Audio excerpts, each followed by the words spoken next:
So a cursory search these days on Google about Feng Shui, the primary questions you see is, what is my lucky color? Now, people are so engrossed into this concept that if they just have the right color, then all their problems will go away. If they have just the right color, they can enhance their destiny and enhance their life. So we have people asking us, what color should we have on our head? Because I'm fire element or I'm water element, what color should I wear? Now, I want you to think about this when every time you ask yourself about colors. If colors really have an impact on Feng Shui and fire is your lucky color, the first thing you'll be thinking is you need to dress in red all the time and have red bed sheets and a red car, right?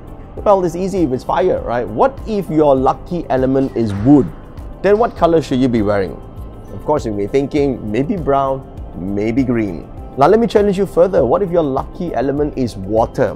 What color should you be wearing? You may be thinking blue, right? Well, let's look at a bottle of water. What color is it really? Water is transparent. It has no color whatsoever. So does it mean that you don't wear any clothes? Does it mean that you stop drinking water and stop taking a shower for the rest of your life? See, the concept of color has been taken to an extreme level. They just think they have the right color and things will be alright in Feng Shui. It is not true. It's simply not true. When it comes to Feng Shui, colors have the least most important impact in changing the direction or energy flow in your house. So don't be too concerned with the color. You see, wear anything that you like. I generally like to wear black color, not because it's my lucky color, it is because it is easier to edit the goddamn video in the first place. And if you look at people like Steve Jobs or Mark Zuckerberg, they wear the same color all the time because they don't have to think about what colors to wear. So go ahead and choose a color that is comfortable to you, not because it's Feng Shui based. In Feng Shui, the real cure or remedies in Feng Shui is direction, location and time.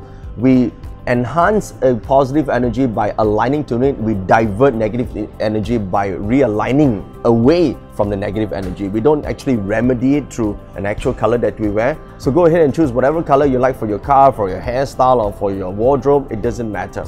Now, if you want to learn more about classical Feng Shui and how this can be applied to your life, the real stuff, please join me in my discussion forum in Facebook. There's a group that I've set up. It's called the Feng Shui Academy. See the link above and or below on the comment section or on your screen right now. Click on this and join the group.